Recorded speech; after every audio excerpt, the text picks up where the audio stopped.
After drafting 2 tackles in the top 72 picks, the Seahawks have completely overhauled the 2 most important positions along the offensive line. How does that group look heading towards the start of the 2022 season? Rob Rang and I are going to be breaking it all down on our latest installment of Locked On Seahawks. You are Locked On Seahawks, your daily Seattle Seahawks podcast. Part of the Locked On Podcast Network, your team every day.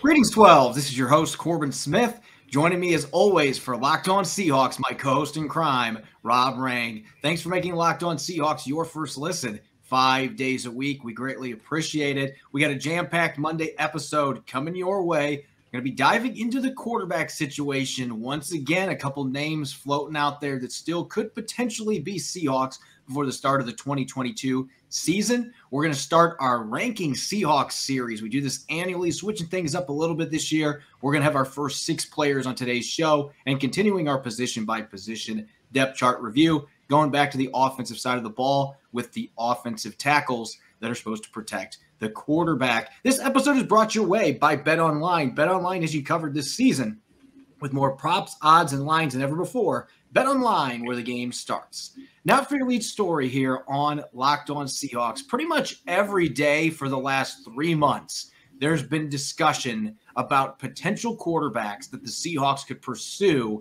and those discussions are continuing now as we get to the tail end of the final phase of the offseason, and was further stirred by ESPN's Louis Riddick the other day, indicating that if Jimmy Garoppolo gets released by the 49ers, and he believes that that's ultimately what is going to happen, once he gets released, he thinks the Seahawks should pounce and immediately go after Garoppolo, and that begs this million-dollar question, really multi-million-dollar question, Rob.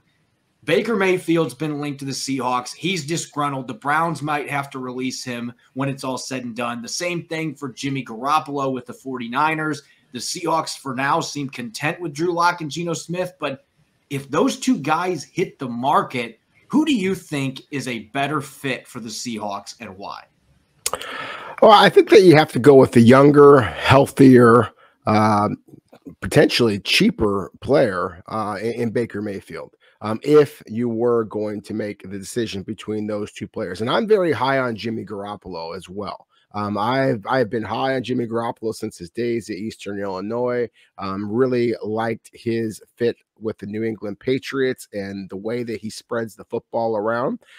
So it's a difficult question in a lot of ways, Corbin, because I really like what Seattle currently has at the quarterback position. I'm very intrigued by what Drew Lock is going to be able to do. Should he be the starter? I am less excited about the potential as Geno Smith as a starter because I basically feel like I already know what Geno Smith is. And that's what I basically feel about Jimmy Garoppolo as well, is that I feel like I know what he is. I do believe that he could be very successful in Seattle's offense with Shane Waldron calling the shots. I think that Garoppolo's scheme, or Garoppolo's talent, translates very well to Shane Waldron's offense. And obviously the idea of stealing away a player who has had the success that Garoppolo has had in between his injuries, albeit, but still the success that he's had from a divisional rival. Yeah, that makes an awful lot of sense. But again, I'll go back to the point about Baker Mayfield. I mean, this is a player that I was not high on during his Heisman Trophy run. Our buddy Scott McLuhan had to convince me about Baker Mayfield. And I was not a believer until I had an opportunity to watch him with my own eyes in Mobile, Alabama at the Senior Bowl and really see the zip that he is able to generate, the mobility that he has, the undeniable charisma that he has. And maybe that's not what you want at the quarterback position. Obviously, some of the leadership questions that some have had about him has made him a poor fit at times in Cleveland. But still, I think that we're talking about a head coach like Pete Carroll and what he is able to coax out of these young players, that Baker Mayfield would make some sense for Seattle. So again, I apologize if this sounds like a wishy-washy answer, but I just feel like we're having a conversation here because Seattle does not know who is going to be their frontline starter, and that's why we're having this conversation. Do I think that Jimmy Garoppolo is a starter in the NFL? Yes. Do I feel that Baker Mayfield is a starter in the NFL? Yes. But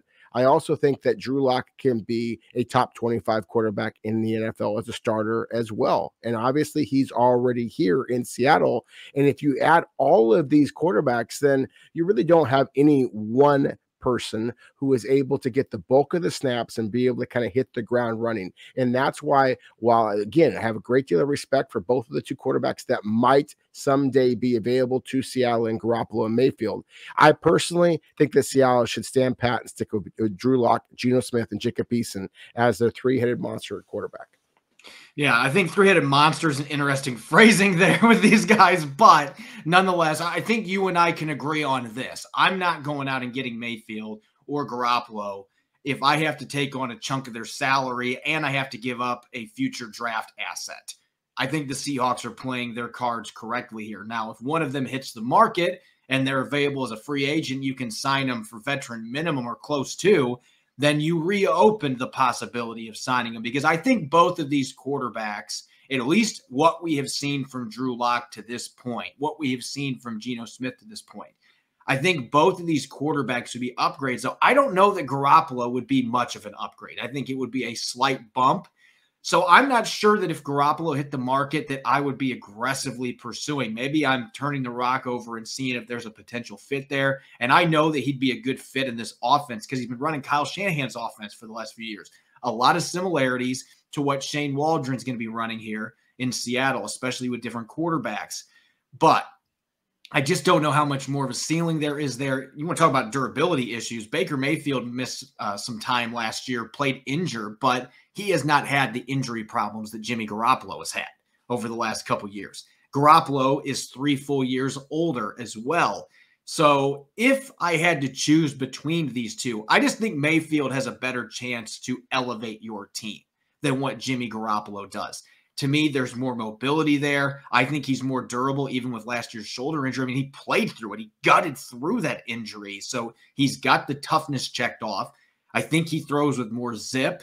Both of these guys are very similar in the sense that they'll uncork some throws that you just kind of wonder what's between your ears. They just make these really out of nowhere, questionable decisions with the football. So I don't know that there's an advantage from that standpoint, but you know, you can look at the stats. I'll put the stats up for our YouTube watchers again. The stats last year bear out that Garoppolo was the better quarterback. His rating was 15 points higher, 8% better completion rate, more than 1.3 yards per attempt more per pass, had over 800 yards more passing. But again, Baker Mayfield was not healthy last year for most of the season. The Browns were banged up around him as well. I just think when I watch a film that Mayfield still has a much higher ceiling than what Garoppolo does at this point.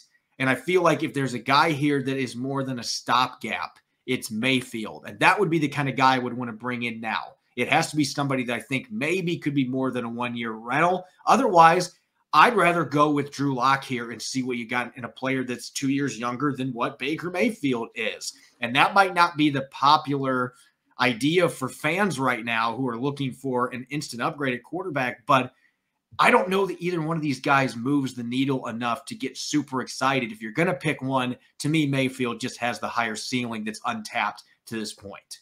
Yeah, I like the way that you described that, Corbin. I think that basically you're looking for some stopgap quarterbacks. Is I think the kind of the belief that Jimmy Garoppolo might be, and that Baker Mayfield may be as well. But there is no question in my mind that he is the better talent. He does have the higher upside, and so yeah, I mean, again, as you said, if Seattle is able to get him on the cheap, they don't have to invest any type of draft picks in terms of trade to Cleveland, then yeah, I think that you have to at least explore that opportunity.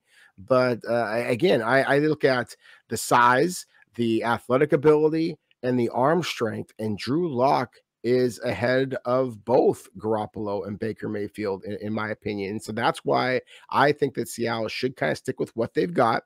I am concerned about, excuse me, about just the lack of consistency that we've seen from all three of Seattle's quarterbacks, but most especially with Jacob Eason. I think that it would make some sense to go with another young quarterback if there is somebody else out there available to them.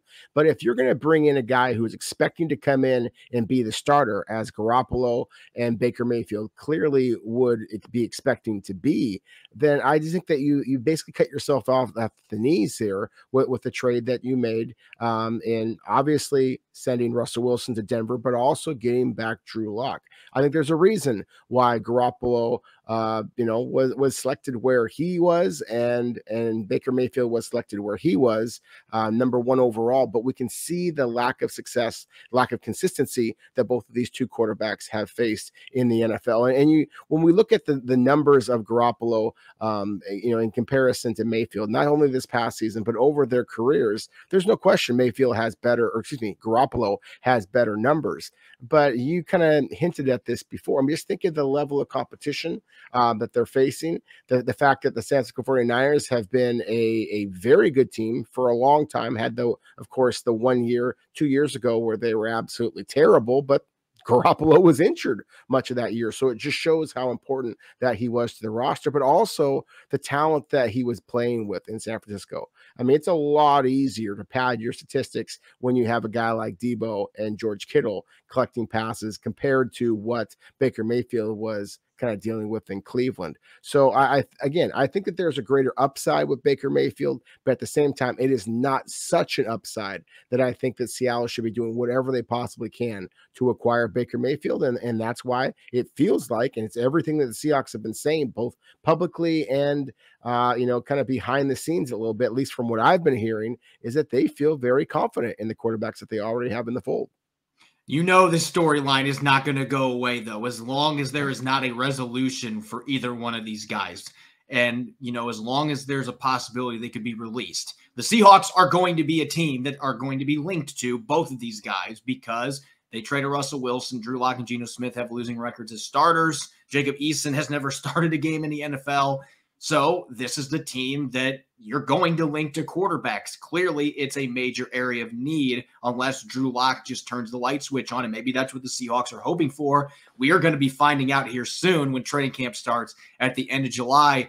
We're going to kick off our annual Ranking Seahawks series here in a moment with numbers 91 through 86. You might wonder why I said 91. The Seahawks have a unique situation. We'll get to that here in a moment. At BlueNile.com, you can celebrate all of life's special moments, from creating the custom engagement ring of her dreams to gifting a classic and timeless jewelry piece, all at prices you won't find at a traditional jeweler. Whether you're ready to pop the question or you're celebrating a milestone moment, find jewelry as unique as her with the modern convenience of online shopping at BlueNile.com. Build the engagement ring of her dreams or celebrate life's special moments with fine jewelry. No matter what you're looking for, Blue Nile has jewelry experts on hand 24/7. So make your moments sparkle with jewelry from BlueNile.com.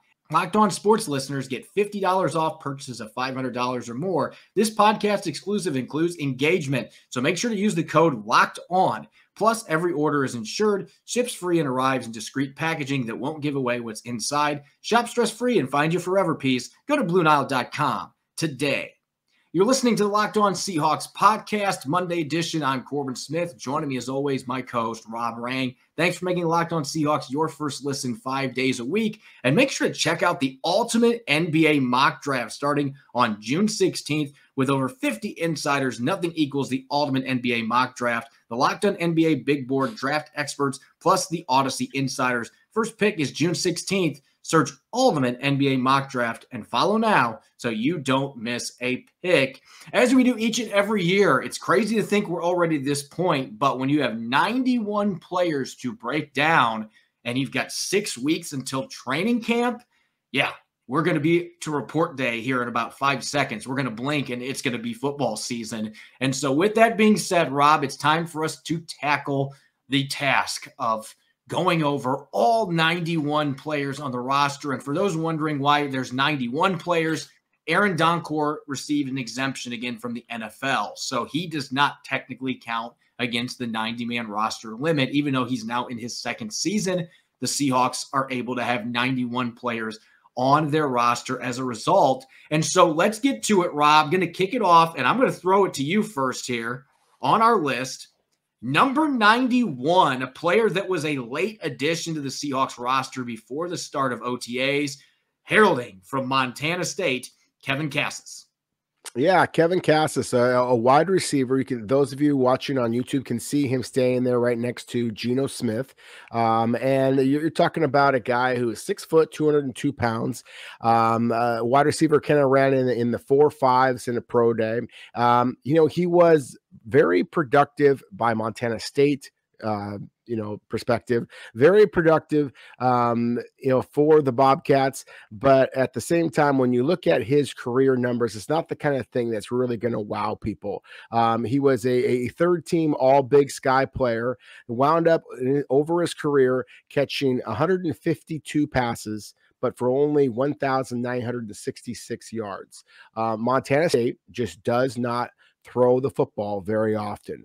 And so Kassis was very productive for Montana State, but at the same time, very reliable, very consistent route runner, catches the ball well, is a good athlete with solid size. To me, the most interesting thing about him is just the want to that he has shown. And this is a guy that, his draft class was way back in 2019. And yet he has kind of stuck around and continued to work out, went to Montana State's pro day this past year, 2020 Teen Pro Day, where Montana State had several players that wound up either getting drafted, including Troy Anderson. We talked about him, the linebacker, in the second round. But they also had several other players sign as undrafted free agents. Kassis obviously worked out well enough to get some interest from the Seahawks. So I think that he and the rest of these players, they're on the bottom of the roster. That's why we're talking about him right now. I think he very much has an upward climb to be able to try to make this roster. But at the same time, that is exactly what he has demonstrated, is the heart, the drive to be able to do exactly that. Yeah, his pro day was canceled in 2020, which that happened to a lot of players because of the COVID-19 pandemic, but that was especially impactful from a negative standpoint for FCS prospects. And yet here he is.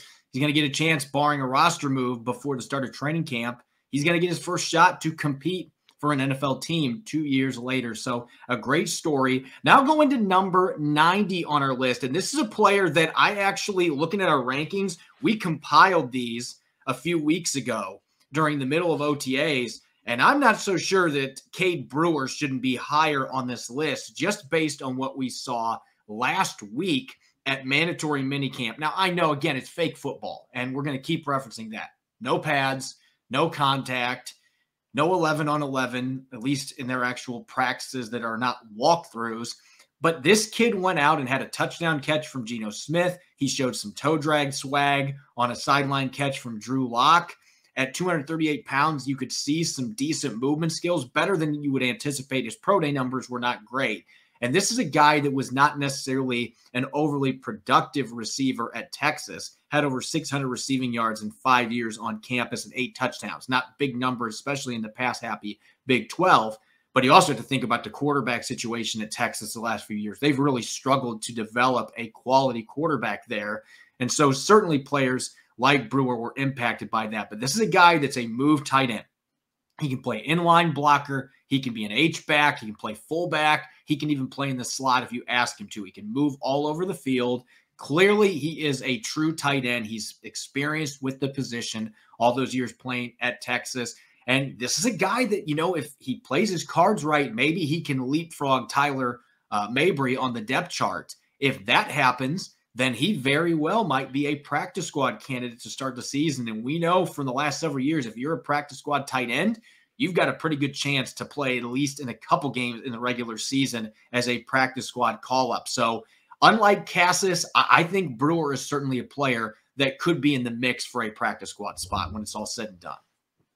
No, I think he can. And, you mentioned the fact that he was not very impressive during his pro day workout. Well, kind of the polar opposite of that was Deontay Alexander, another wide receiver that the Seattle signed. This guy is 6'1", 196 pounds. And he played at a small school, D3 Franklin College. So again, small school, but you would want a guy playing at such a small school to physically dominate the competition. And that's exactly what he did. 114 passes for 2,133 yards and 33 touchdowns in just a couple of seasons at that level. Ran a 4.35 second 40-yard dash, 37.5-inch vertical jump. Really showed great quickness in the shuttle drills as well. 4.08 seconds in the short shuttle, 6.91 seconds in the 3-cone. So again, the change of direction for a guy who is 6'1", 196 pounds, that's intriguing. He spent some time in the CFL, spent some time with the Detroit Lions, doesn't have any statistics at the NFL level. All the catches that he made were in the preseason. So those, of course, don't translate. But still, this is a guy who does have some athletic ability. As I mentioned before with Cassis, I think that wide receiver is arguably Seattle's deepest positional group. So it is unlikely that these players are going to wind up making Seattle's opening day roster. But still, they are on the roster. They are getting their opportunity. And as we talked about before at the quarterback position, if any one of these receivers develops some rapport with Seattle's quarterbacks, that's going to help them out as well. Should there be any type of prolonged holdout for DK Metcalf, suddenly wide receiver is going to be a position where you might have to have some more bodies there. And obviously special teams is critical as well. So I am intrigued by these two wide receivers we just mentioned, but I know that Seattle has several other players that we're going to be highlighting here that also deserve a great deal of acknowledgement.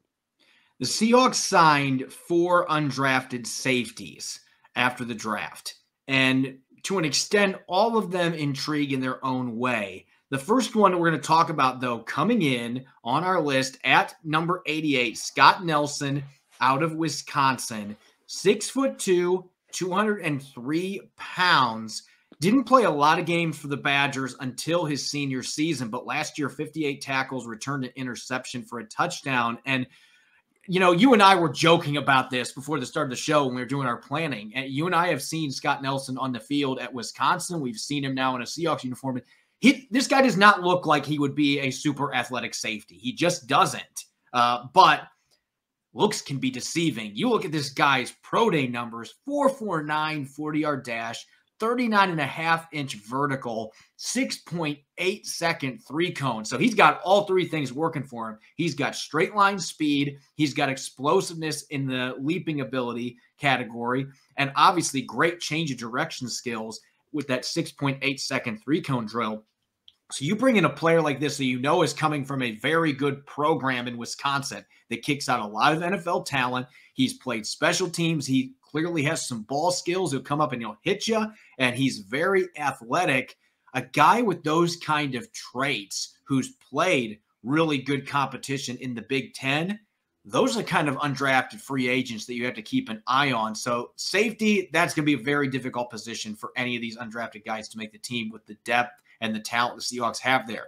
But if there's a guy that could maybe sneak up the depth chart and make some surprise noise, Scott Nelson with those athletic traits, where he's coming from, a very good Wisconsin program, this might be that sleeper to keep an eye on. Oh, absolutely. And as you said, we were kind of joking about it before. It just doesn't look the part. Well, neither did Hunter Renfrow, wide receiver, of course, with the Raiders, who just re-signed. And, that's, to me, is kind of what you're looking for. Is it doesn't matter what they look like, wearing a T-shirt. Let's see how they perform on the football field. And that's something that Nelson did. I mean, he popped off the tape this past season for Wisconsin. So I'm excited to see what Nelson might be able to provide. There's a cornerback out there on this list that I'm excited about, Elijah Jones. Now, this is that kind of classic Pete Carroll, long arm, tall cornerback that we've seen Carroll and the Seahawks focusing on in the past. He wrapped up his college ball at Oregon State, played previously at Kansas, and actually signed with Kansas as a pretty highly touted JUCO. And Kansas Jayhawks are not a program that has been, really successful in producing big-time NFL talent. But Les Miles, the then Jayhawks coach, certainly had a great deal of success, previously in his career, winning a ring, of course, the LSU Tigers a few years ago. And to see Jones transfer from Kansas to Oregon State as a grad transfer after Miles was released from Kansas, and Jones does not have the production that you're hoping for. Roughly 40 tackles, 8 or 9 passes broken up, not a single college interception. But at the same time, he's running in the 4.4s. He's got a 37.5-inch vertical. He is 6'1", 190 pounds with 33-plus-inch arms. He has all the traits that the Seahawks have prioritized in the past. And Oregon State is one of those programs that is looking for some of those types of long arm corners that Seattle likes. So I think that the Oregon State Beavers are going to be a team that Seattle is going to continue to try to steal some of those former Beavers and bring them up a little bit north. So I'm very curious to see what Jones might be able to do. We know Seattle has a great deal of corners. Obviously, they selected 2 in this draft class. But at the same time, given the durability concerns at the cornerback position as well, I think Elijah Jones, at least of the 3 players that I've mentioned so far, Jones is aptly listed here as far as being the highest ranked of those prospects. And wrapping up this first cluster of players, I'm going to stick at the cornerback position as well, a player that isn't quite as prototypical in terms of size and length, and that's Josh Turner, who actually started his career at Iowa and then wound up at Florida International. Last season had decent numbers with 41 tackles and 3 tackles for loss. Not a guy that's a major ball hawk, had only 1 interception his entire collegiate career. Last year had just 1 pass breakup, but he's played corner, he's played safety, he's played special teams.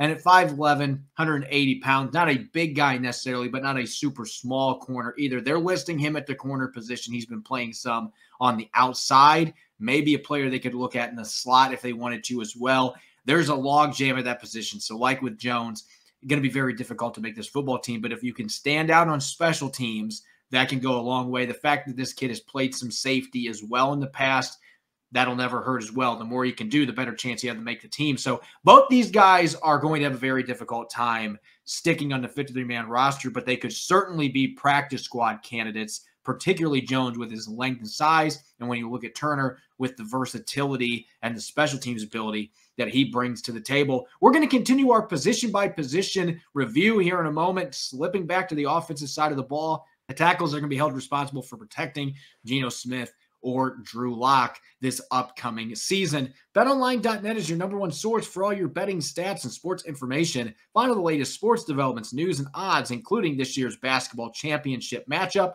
the NHL Conference Finals, Major League Baseball, and of course, all the latest fighting news from MMA to UFC and boxing. BetOnline is your continued source for all your sporting and wagering informational needs, including live betting, esports, and more. Head to the website today or use your mobile device to learn more about the trends in action. BetOnline, where the game starts. You're listening to the Locked On Seahawks podcast, Monday edition. I'm your host, Corbin Smith, joined as always by Rob Rang. Thanks for making Locked On Seahawks your first listen 5 days a week. We greatly appreciate it. And make sure to check out for your second listen the Locked On NFL podcast. The schedule's getting dark this time of year, but the NFL truly never stops. Neither does Locked On NFL. Get insights and opinions from hosts including Ross Jackson, Chris Carter, and Tony Wiggins, plus local Locked On NFL hosts repping all 32 squads. There's no offseason for real fans, so make sure you're subscribed to Locked On NFL on YouTube and wherever you get your podcasts. Continuing our position-by-position depth chart review, the Seahawks entered the draft with major concerns at tackle. They only had 3 players signed to contracts on the roster, so it shouldn't be a surprise they ended up using 2 of their first 4 selections inside the top 72 picks at the tackle position. Number 9 overall on Charles Cross, number 72 overall on Abraham Lucas from Washington State.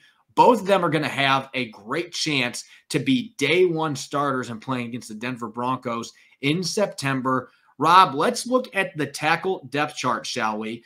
And this looks a little bit different than what it did this time last year. You may recall Dwayne Brown as well as Brandon Shell were the starters for the Seahawks, their second season together as starters. And a number of these players were obviously not here with Charles Cross and Abraham Lucas being drafted in April, but a major change up at this position. The 2 most important positions on the offensive line, I guess center could be thrown in there as well, but you need to have stud tackles now to protect your quarterback. You do. And yeah, while everybody is going to focus on quarterbacks for obvious reasons, this is actually the position that had the greatest turnover.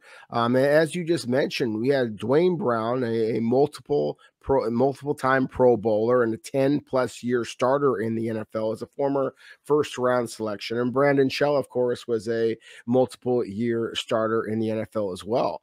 Right now, the Seahawks' elder statement at tackle is the 24-year-old Jake Curhan, whose only starts were last season as an undrafted free agent for those, 4 or 5 games? He's got the most starting experience of any offensive tackle on Seattle's roster at this point. I love the talent. I'm terrified of the lack of experience. And that is why I think that the quarterback conversation that we had previously, why Seattle's going to have to continue to kick the tires on every quarterback, because whoever the starting quarterback is going to be, he's going to be picking himself up off the ground many times, especially early in the season, as these young players kind of get used to the NFL. Would not be surprised at all if this positional group changes a little bit once we start seeing some quality veterans still available on the market, players perhaps other than Brandon Shell and Dwayne Brown, both of whom continue to be available should Seattle decide to go that route.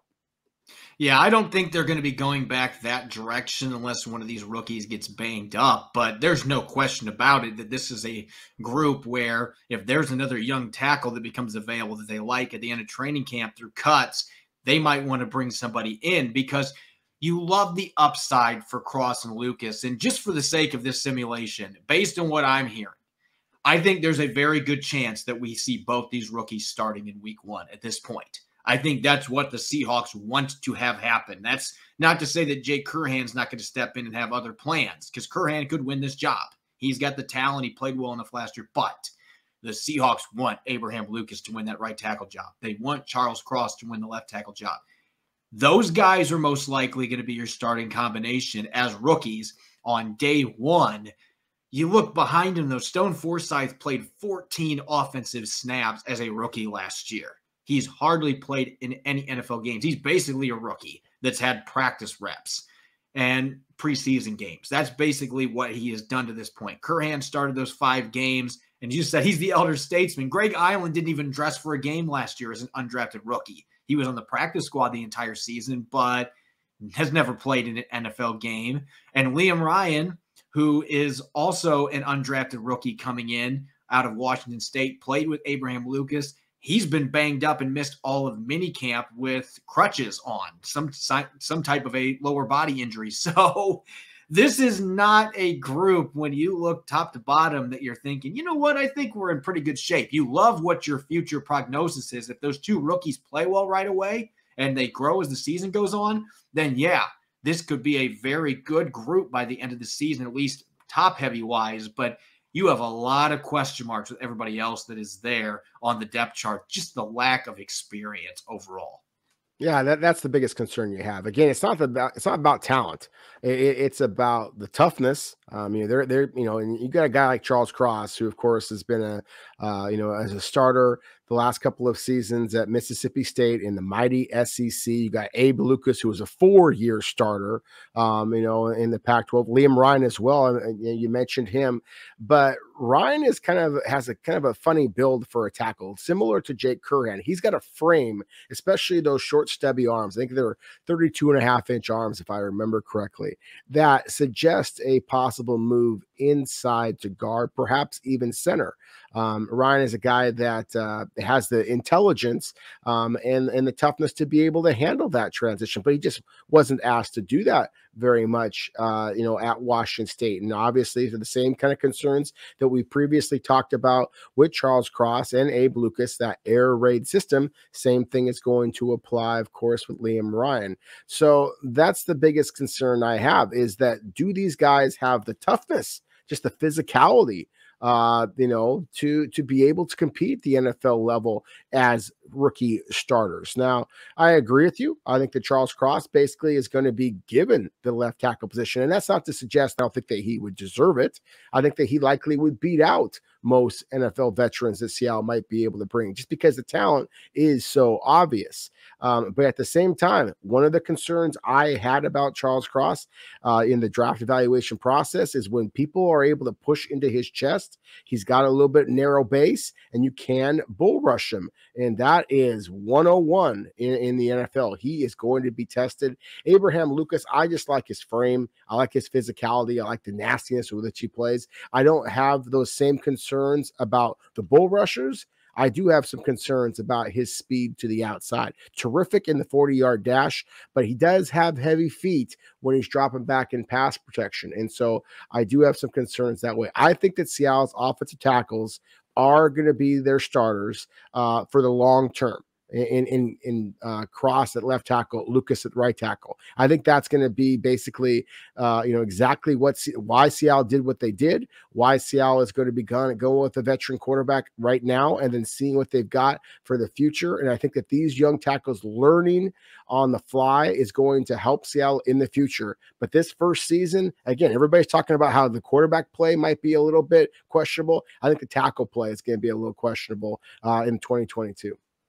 Yeah, I think that this one's pretty cut and dry, and we've talked about it. Curhan versus Lucas, that's your real competition. There's not a competition at left tackle. Pete Carroll's not going to say that, but there's not. It's Charles Cross's job, and he's going to be the guy in week one, barring an injury. And then on the right side, they want Lucas to win that job. And Stone Forsythe, that might be the name to just kind of throw in there a little bit, because Pete Carroll did mention after minicamp that he is competing at right tackle. They're impressed with how much bigger, stronger he is, how much better his technique is to this point. So maybe Stone Forsythe is a name that we're not talking about that should maybe have his hat thrown into the ring a little bit here. I would be surprised if they go that route, but the 14 reps he had working against Nick Bosa mostly last year, I thought he held up well at right tackle. And this is a guy that's a pretty athletic player at 6'8", has a lot of tools to work with. So maybe in the end, this ends up being a 3-player competition. Forsythe is the true wild card here, but it's pretty cut and dry that you've got your 2 rookies. You want to win the job. Curhan, if he wins, okay, that's fine. He started 5 games last year. He can move people in the run game. But, I mean, this group is going to be built around those 2 rookies long-term. So you're keeping your fingers crossed that you can just get that process started now. Let those 2 get their lumps out of the way this year early, and maybe by the end of the season, they'll be clicking on all cylinders. And now you've got 2 foundational pieces on your offensive line for years to come. Yeah, exactly. And, you talked about Forsythe a little bit. So I'll talk about Seattle's other 6'8", former all SEC player in Greg Island. Again, we're talking about a former Mississippi State Bulldog that is going to just hopefully ease that transition a little bit for Charles Cross. I mean, these are young men who have moved completely across the entire country. Island's familiarity here, being in Seattle this past season, hopefully is going to allow him to be a little bit of a big brother, so to speak, to Charles Cross, and be able to hopefully make that much easier of a transition, just in terms of real life, not just football stuff. But Island has shown some positional flexibility as well, playing both left and right tackle. At 6'8", 321 pounds, I like him better on the right spot, or the right tackle spot. Forsythe, being the athlete that he is, he's 6'8", 310 pounds, but ran in the 4 9s during his 40-yard dash. So we are talking about a pretty spectacular athlete. And then you mentioned the fact that while he didn't have a lot of experience at right tackle last year, the fact that he is suiting up there this year, again, I think that it shows that he might be able to be Seattle's swing tackle. And at that size, that is one heck of a swing. So I am intrigued, again, by all the athletes that Seattle has, but the fact that your oldest offensive tackle is just 24 years old, again, has to be a bit of a concern. Just the lack of experience. Your 2 rookies have never started a game. Stone Forsythe has never started a game. Curhan has started 5, which looks like he's a 15-year veteran compared to everybody else they've got in this position group. Greg Island's never even dressed for a regular season game. Neither is Liam Ryan. So again, this isn't a talent issue. This could end up being a strength for this football team in the near future with the talent they have there. But there are going to be growing pains when you have that limited of experience, especially playing in the rugged NFC West. So we'll see how quickly these rookies get acclimated. Again, This is what the Seahawks want. They want Cross and Lucas to win those jobs quickly, and they want them to go through those roller coasters early on, the adversity, so that they can come out better in the back end. You could have 2 long-term starters. That would be the perfect scenario for the Seahawks protecting the quarterback. As always, thanks for making Locked On Seahawks your first listen 5 days a week. We greatly appreciate it. You can follow me on Twitter at Corbin Smith NFL. You can follow Rob at Rob Rang. Make sure to check out Locked On Seahawks on Apple Podcasts, Google Podcasts, Spotify, and of course, we're streaming 5 days a week on YouTube. Coming up on our Tuesday episode, we're going to continue our Seahawks rankings with numbers 85 through 81, and we're going to continue our position-by-position depth chart review. We're going to swing back over to the defensive side of the football, looking at the cornerback group. You won't want to miss it. Again, thanks for listening in. Enjoy the rest of your Monday. Go Hawks.